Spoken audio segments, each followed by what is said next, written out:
students and welcome back to Avasti classes. In this video we are discussing about very interesting and very important topic especially for class 12 commerce students, and the topic is goodwill. So in this video we are discussing about the complete concept of goodwill. What is goodwill, what features are there, the factor which are affecting the valuation of goodwill, how many types of goodwill, accounting treatment of goodwill.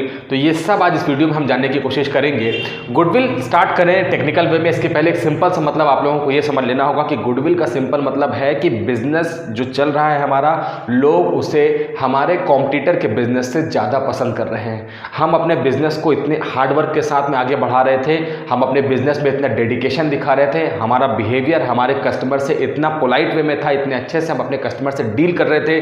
Customer की जो desirable good थी, customer की जो desire और want थी उसे हम satisfy कर रहे थे टाइम टू टाइम पे, और कस्टमर से रीजनेबल प्राइस दे रहे थे, कस्टमर को क्वालिटी गुड्स प्रोवाइड कर रहे थे. ये सारी वजह भी हो सकती हैं गुडविल बिजनेस में होने की. तो गुडविल का सिंपल मतलब हो गया है कि आपका बिजनेस कस्टमर ज़्यादा पसंद करते हैं कंपेयर टू आपके कॉम्पिटिटर के बिजनेस की. ये सिंपल मतलब में गुडविल आप जान सकते हैं. लेकिन गुडविल की कहानी इसके पीछे और ज़्यादा है. गुडविल क्या होती है यही आज हम इस टेक्निकल टर्म में जानने की कोशिश करेंगे. अगर आप पॉइंट नंबर 1 देखेंगे तो लिखा हुआ है good name reputation earn by firm. अगर कोई बिजनेस फर्म अपना जो बिजनेस का नाम है लोग उससे बहुत रिस्पेक्टफुली लेने लगे और आपका बिजनेस में रेपुटेशन मार्केट में बहुत अच्छी हो जाए, तो ये जो है वो ड्यू टू गुडविल होती है. गुडविल एक ऐसी एसेट जिसे हम देख नहीं सकते, इंटेंजिबल होती है, लेकिन इनविजिबल होने के बाद भी गुडविल हमारे बिजनेस में एक वेरी इंपॉर्टेंट रोल प्ले करती है. तो लिखा हुआ है कि good name reputation earn by firm. जब फर्म ज़्यादा अपने अर्न करने लगती है और रेपुटेशन की वजह से अर्न करने लगती है तो ये गुडविल की वजह हो सकती है. पॉइंट नंबर 2 अगर देखते हैं तो लिखा है it helps to earn more profit. मैंने आपसे कहा कि बिजनेस में गुडविल का अल्टीमेट जो हम एग्जिस्टेंस देखते हैं वो प्रॉफिट के टर्म में देखते हैं. अगर हम बिजनेस में ज़्यादा प्रॉफिट कमा रहे हैं, क्योंकि जब कस्टमर हमें ज़्यादा लाइक करेंगे तो हमसे ज़्यादा डील करेंगे, ज़्यादा गुड्स का परचेस करेंगे, और ज़्यादा गुड्स का परचेस करने से अल्टीमेटली हमें ज़्यादा प्रॉफिट होगा. तो बिजनेस में ज़्यादा प्रॉफिट होना एक एडवांटेज है बिजनेस के लिए. एक टर्म है जिसमें से हम गुडविल का वैल्यूएशन कर सकते हैं.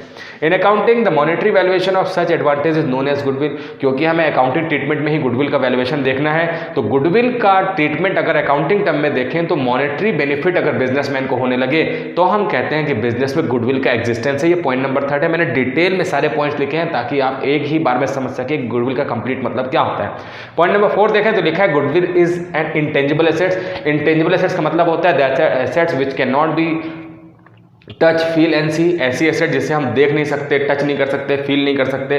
तो ये गुडविल जो है कि इंटेंजिबल एसेट होती है. लेकिन मैंने आपसे कहा कि इंटेंजिबल होने के बाद भी गुडविल का एग्जिस्टेंस बिजनेस में बहुत इंपॉर्टेंट है. जिस बिजनेस में गुडविल का नहीं होती उस बिजनेस में प्रॉफिट नहीं होता है, वो business longer period of time तक एग्जिस्ट नहीं कर सकता है मार्केट में. तो बिजनेस में गुडविल का होना बहुत जरूरी है, और गुडविल बिजनेस के लिए एक इनविजिबल इंटेंजिबल एसेट्स है.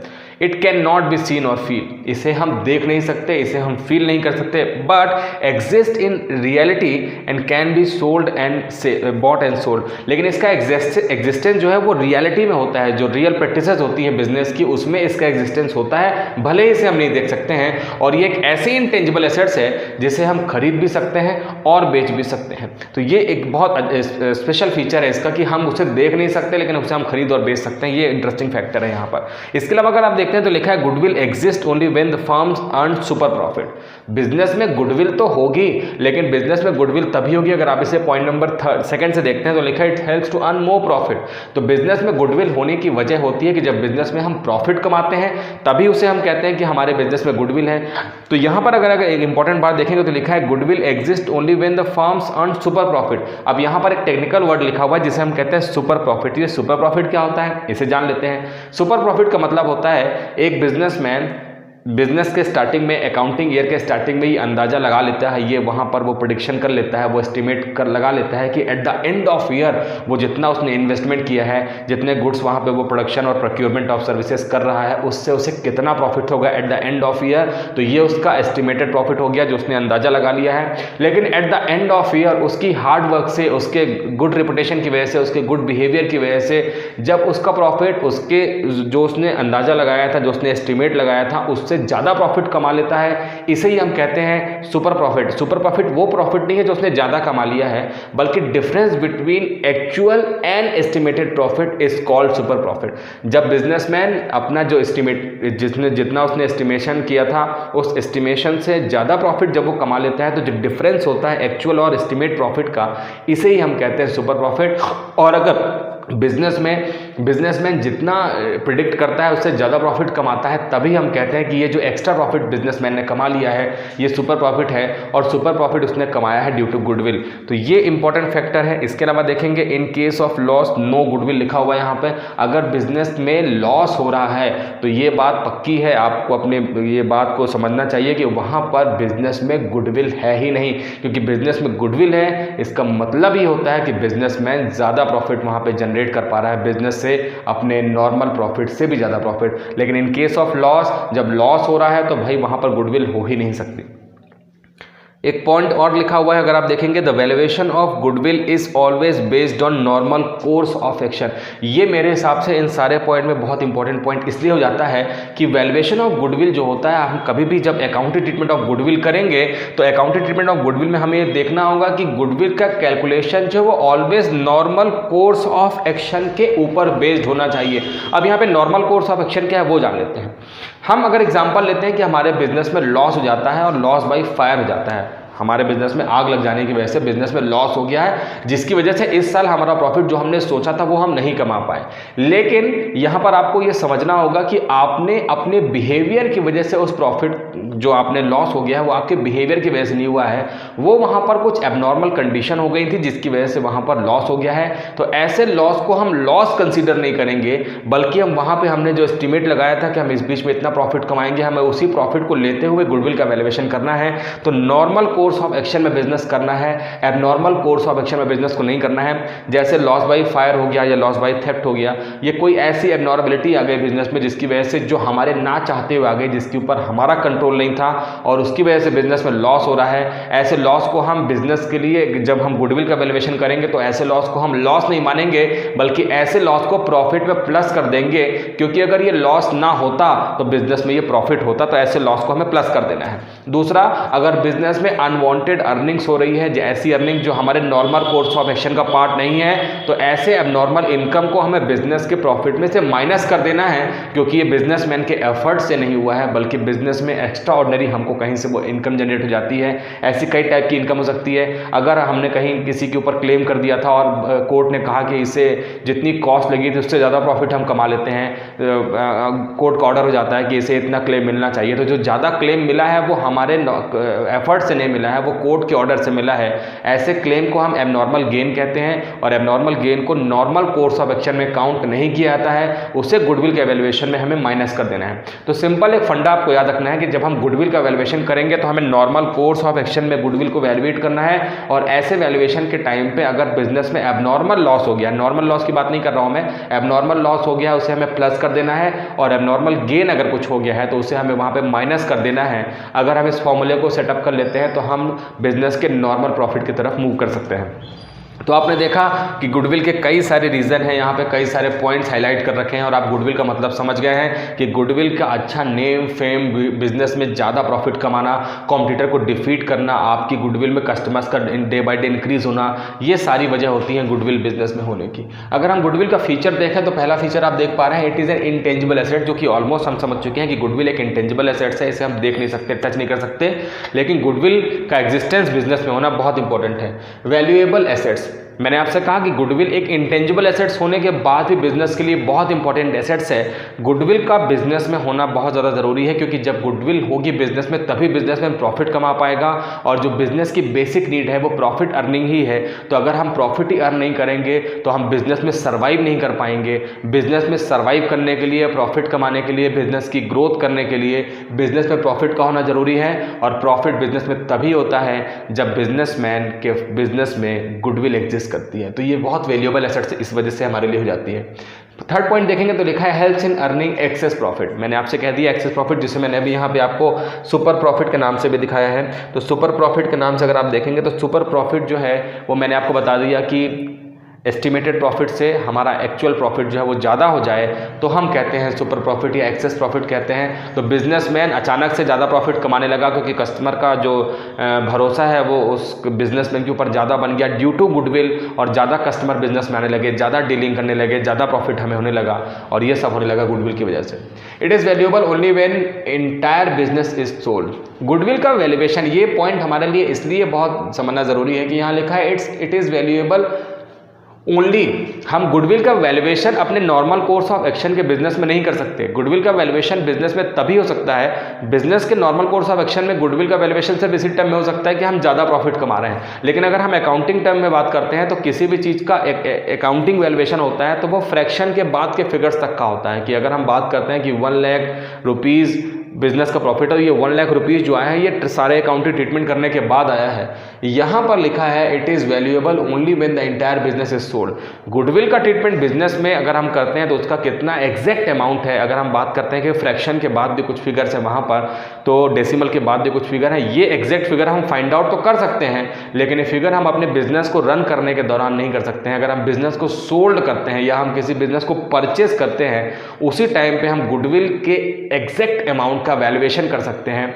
अदरवाइज बिजनेस में गुडविल के अमाउंट का एग्जैक्ट वैल्यूएशन पॉसिबल नहीं है। अगर हम बिजनेस को लॉन्गर टाइम ऑफ पीरियड तक चला रहे हैं उस टाइम पे गुडविल का वैल्यूएशन आप सिर्फ अपने बिजनेस के एक्स्ट्रा प्रॉफिट, जो एक्सेस प्रॉफिट जिसे हम सुपर प्रॉफिट कहते हैं, उसी के टर्म में देख सकते हैं। प्रॉस्पेरिटी के टर्म में, ग्रोथ के टर्म में, बिजनेस में कस्टमर के साथ अच्छी डीलिंग के टर्म में, ये सब चीज़ों की वजह से देख सकते हैं। और लास्ट पॉइंट अगर आप देखेंगे तो लिखा है difficult to place an exact value. ये यही मतलब हो गया इसका कि हम जो अब गुडविल है इसका एग्जैक्ट वैल्यू कितना प्लेस करेंगे ये निकाल पाना हमारे लिए मुश्किल होता है, क्योंकि बिजनेस में जो एसेट्स की वैल्यू, जो हमारे प्रॉफिट हो रहा है उसकी वजह से हम निकाल पाते हैं। तो बिजनेस में हमारे बिहेवियर की वजह से कितना प्रॉफिट हुआ है, या वो प्रॉफिट गुडविल की वजह से हुआ है, या वो प्रॉफिट हमने कुछ ऐसा है बिजनेस में नया प्रोडक्ट ला के बेच दिया कि कस्टमर्स को प्रॉफिट हो गया, तो एग्जैक्ट वैल्यूएशन गुडविल का पॉसिबल नहीं है। लेकिन बिजनेस में गुडविल का वैल्यूएशन पॉसिबल है, और वो पॉसिबिलिटी कैसे है वो हम अभी अकाउंटिंग ट्रीटमेंट में भी देखने वाले हैं। इसके अलावा एक और इंपॉर्टेंट पॉइंट आपको मैं बता दूं कि बिजनेस में जो हमने जो गुडविल जनरेट की, जिसे हम वेरी इंपॉर्टेंट और वेरी वैल्यूएबल एसेट्स कहते हैं, ये बिजनेस में ऐसा नहीं कि बिजनेसमैन ने आज बिजनेस स्टार्ट किया और बिजनेस में कल हमें गुडविल दिखने लगी या हमें अचानक से एक्सेस प्रॉफिट होने लगा, ज़्यादा प्रॉफिट होने लगा।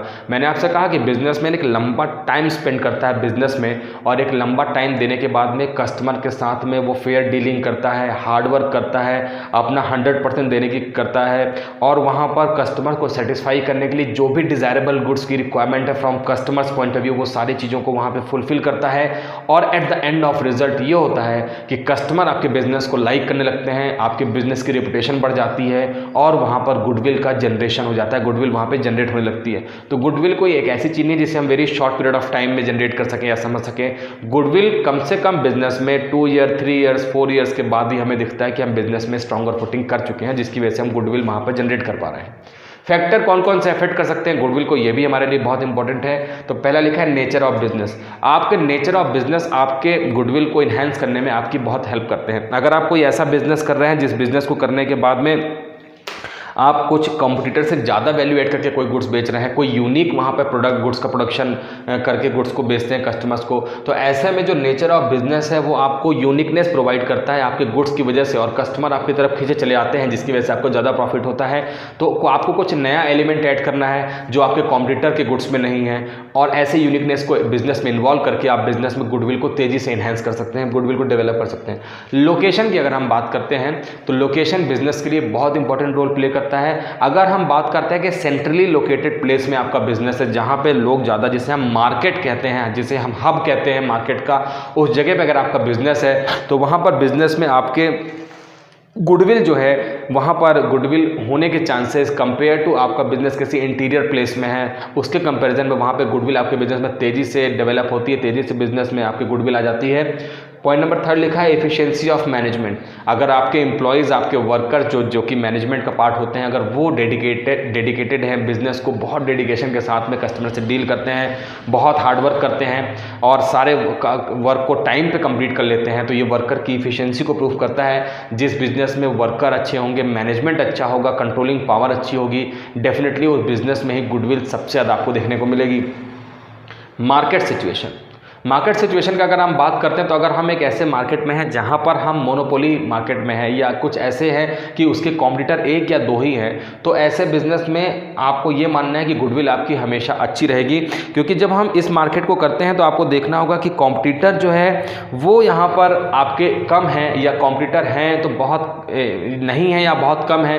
ऐसे में आपके बिजनेस में ही लोग आते हैं और आपके बिजनेस में लोग आएंगे तो आप ही उस गुड्स को कस्टमर को प्रोवाइड करेंगे और गुडविल यहाँ पे आपकी काफ़ी इंक्रीज होने की चांसेस रहती हैं। स्पेशल एडवांटेज, जैसा कि मैंने आपसे कह दिया, आपको कुछ स्पेशल एडवांटेज वहाँ पे एक्स्ट्रा फीचर कुछ ऐड करके वहाँ पे गुड्स को बेचना है। और ये एक्स्ट्रा फीचर अगर आप गुड्स को बेचते हैं, जैसे अगर हम बात करते हैं कि आप इंटरनेशनल लेवल पर बिजनेस करते हैं, आप ऐसे बिजनेस को करते हैं जहाँ पर आप लो रेट से कस्टमर को वहाँ पर अटेंड करने की कोशिश करते हैं, स्पेशल एडवांटेज देते हैं, और ये सारे स्पेशल फीचर हैं, ये भी आपके बिजनेस में कस्टमर को यहाँ पर बिजनेस में गुडविल को इन्हेंस करने में काम करते हैं। आपने कुछ ऐसा ट्रेडमार्क बना रखा है, आपने ऐसा कुछ पेटेंट्स बना रखा है ताकि कस्टमर का ज़्यादा भरोसा आप जीत सकें। तो अगर आप ऐसा करते हैं तो यहाँ पे ये फैक्टर्स सारे हैं जो गुडविल को इन्हेंस करने में बिजनेस में आपकी हेल्प करते हैं।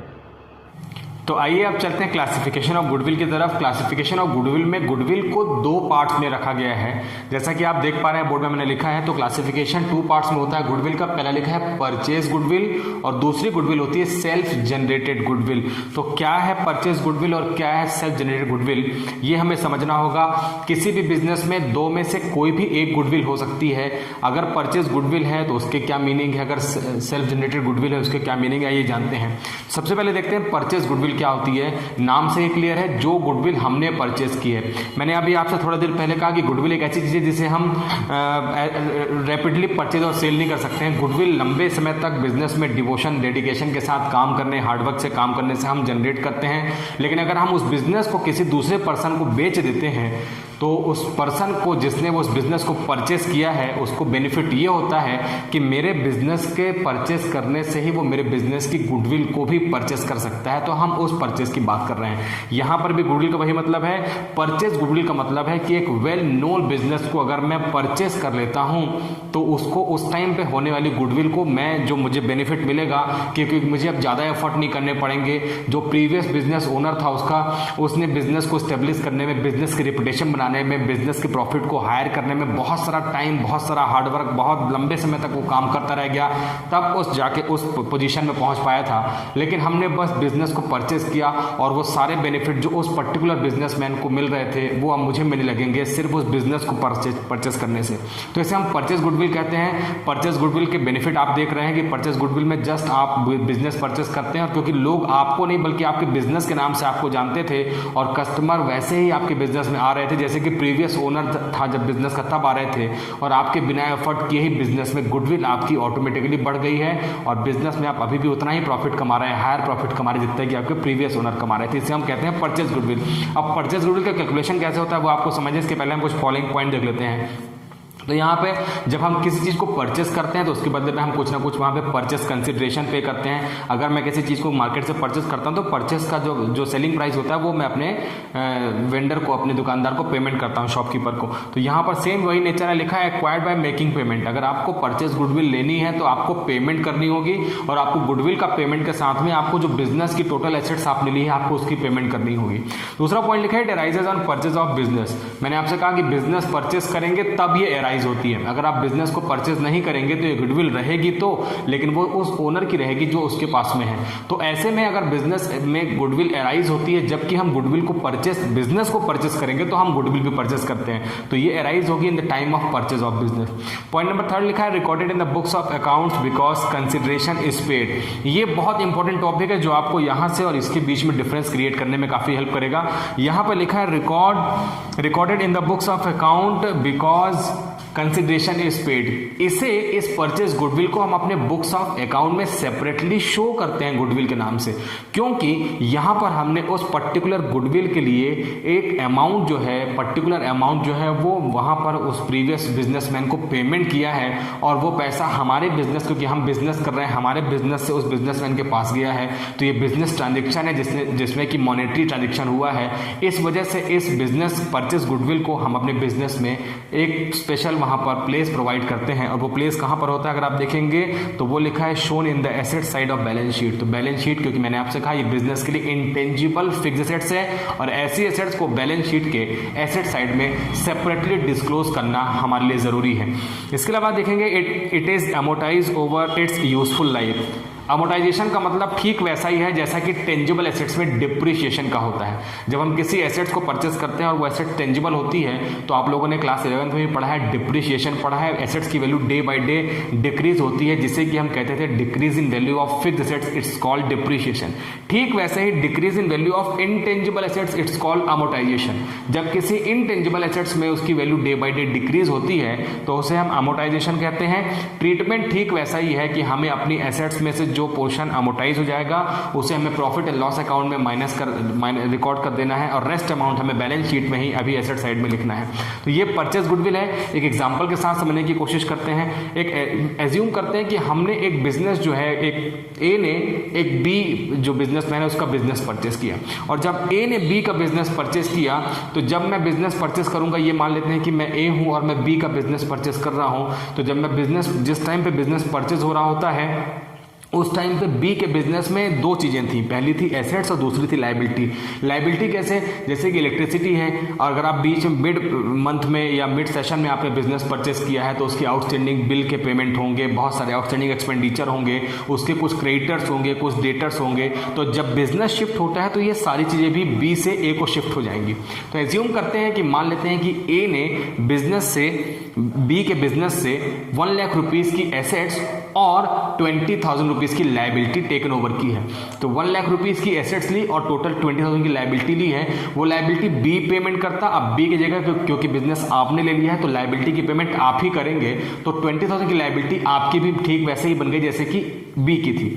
अब क्योंकि बिजनेस आपका हो गया है और बिजनेस में आपने 1 लाख रुपीज़ की एसेट्स भी ली है और 20,000 रुपीज़ की लाइबिलिटी ली है, तो यहाँ पर अगर आप देखें तो आपने नेट वर्थ जो है, जो टोटल आपने नेट अमाउंट वहाँ पे जो बिजनेस का आपको मिल रहा है वो मिल रहा है 1 लाख में से 20,000 रुपीज़ को माइनस करने के बाद में। इसे अगर हम समझें कि वहाँ पर हम टोटल एसेट्स लेते हैं 1 लाख रुपीज़ की और उसमें से हम 20,000 रुपीज़ की लाइबिलिटी पेमेंट कर देते हैं, तो टोटल 80,000 रुपीज़ का ही हमें नेट वर्थ मिला है बी से, हमें मतलब ए को।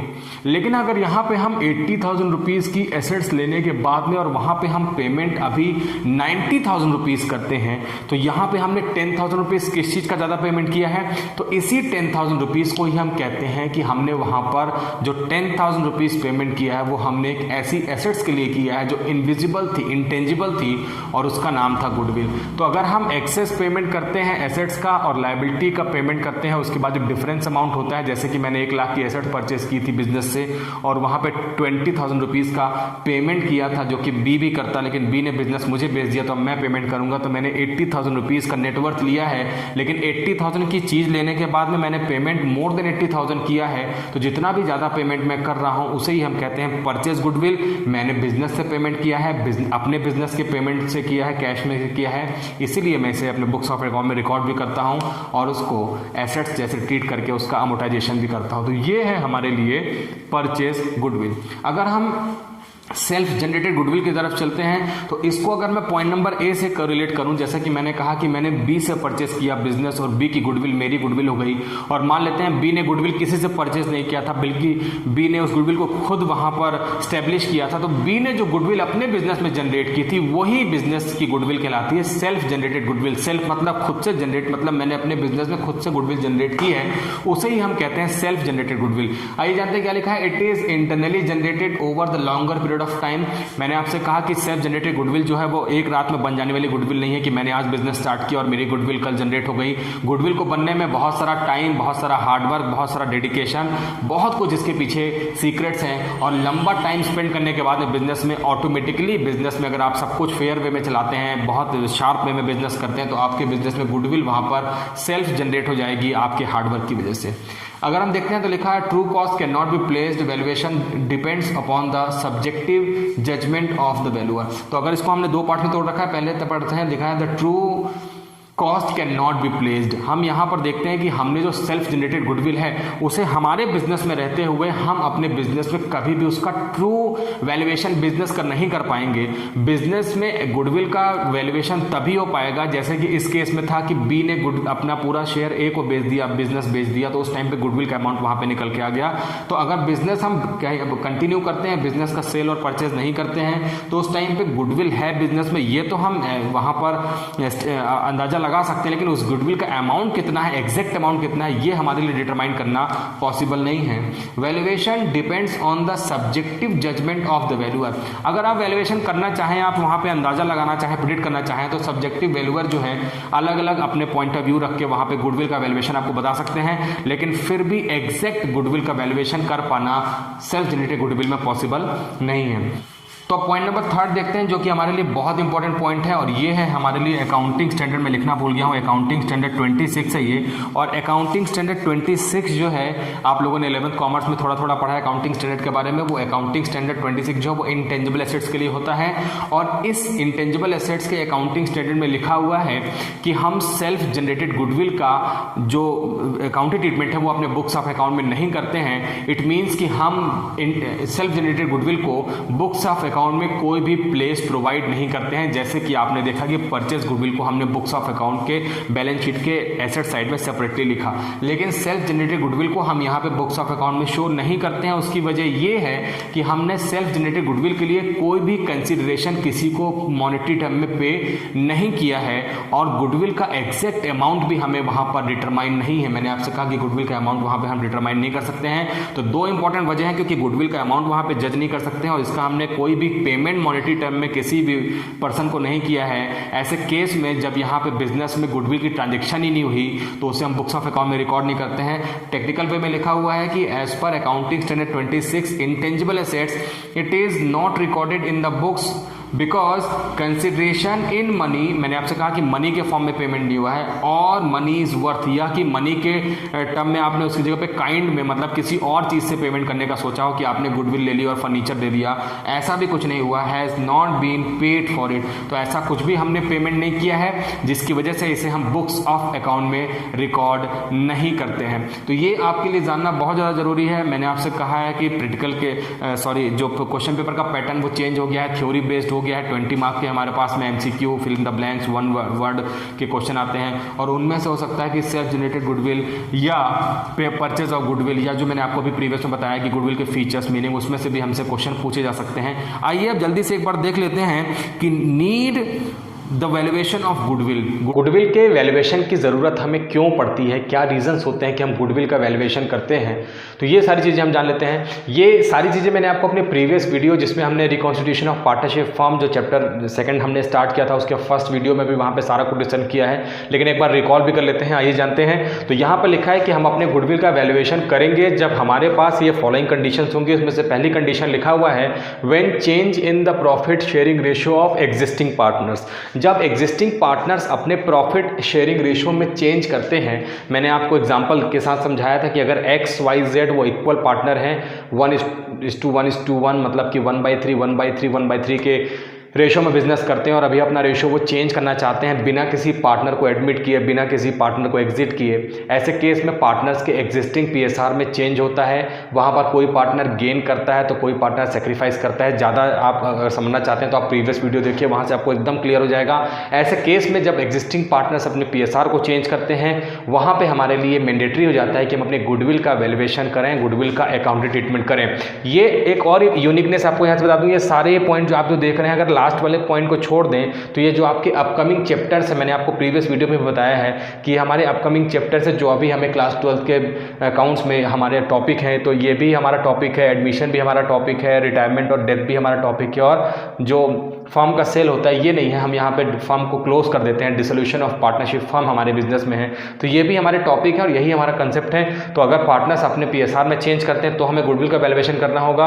When a new partner is admitted, अगर बिजनेस में कोई नया पार्टनर एडमिट होता है तो हमें गुडविल का वैल्यूएशन वहाँ पे करना होगा। व्हेन अ पार्टनर रिटायर्स और डाइज, अगर किसी पार्टनर को हम फर्म से एक स्पेसिफिक पीरियड ऑफ टाइम के बाद या किसी सर्कमस्टेंसेस क्रिएट होने की वजह से हम उसे रिटायर करते हैं फर्म से, या किसी पार्टनर की डेथ हो जाती है, ऐसे केस में हमारे लिए गुडविल गुडविल का वैल्यूएशन कंपलसरी हो जाता है। When the firms is sold, अगर हम अपने बिजनेस को बेचना चाहते हैं, जैसे भी आपने देखा परचेज गुडविल, तो अगर हम परचेज कर रहे हैं तो कोई दूसरा पार्टनर, कोई दूसरा बिजनेसमैन उसे सेल्स कर रहा है, तो सेल्स के टाइम पे भी हमें गुडविल का वैल्यूएशन करना है, तभी तो हम जिस पर्सन को वो बिजनेस बेच रहे हैं उससे हम गुडविल का अमाउंट ले पाएंगे। तो वहाँ पे गुडविल का वैल्यूएशन हमारे लिए ज़रूरी है। और लास्ट है when the firm is amalgamated with another firm, जब हम अपनी फर्म का एमलगमेशन किसी दूसरे फर्म के सामने कर देते हैं। एमलगमेशन का मतलब होता है क्लब टुगेदर करना। एक फर्म एक्स एंड कंपनी, एक फर्म है एक्स और एक फर्म है वाई, और दोनों ही एक्स और वाई मिलकर एक नई फर्म क्रिएट कर लेते हैं, एक नया फर्म बना लेते हैं। तो ऐसे में हमारे लिए गुडविल का वैल्यूएशन करना बहुत ज़्यादा ज़रूरी हो जाता है। तो ये आज आप लोगों ने कंप्लीट देख लिया है गुडविल का मतलब क्या होता है, गुडविल के फीचर्स क्या होते हैं, कौन कौन से फैक्टर अफेक्ट करते हैं गुडविल को, गुडविल कितने क्लासिफिकेशन देख लिया, और यहाँ पे आप लोगों ने देख लिया कि need for valuation of goodwill. तो इस वीडियो में आपने complete discussion theory part complete कर लिया है। नेक्स्ट वीडियो में हम न्यूमेरिकल कंसेप्ट की तरफ चलेंगे। गुडविल की वैल्यूएशन की कितनी मेथड होती हैं, कैसे उसमें जनरल एंट्री पास करते हैं, कैसे उसमें अकाउंटिंग ट्रीटमेंट होता है। तो इस वीडियो में इतना ही रखते हैं और नेक्स्ट वीडियो के साथ आपसे फिर मिलते हैं। तब तक के लिए थैंक यू वेरी मच।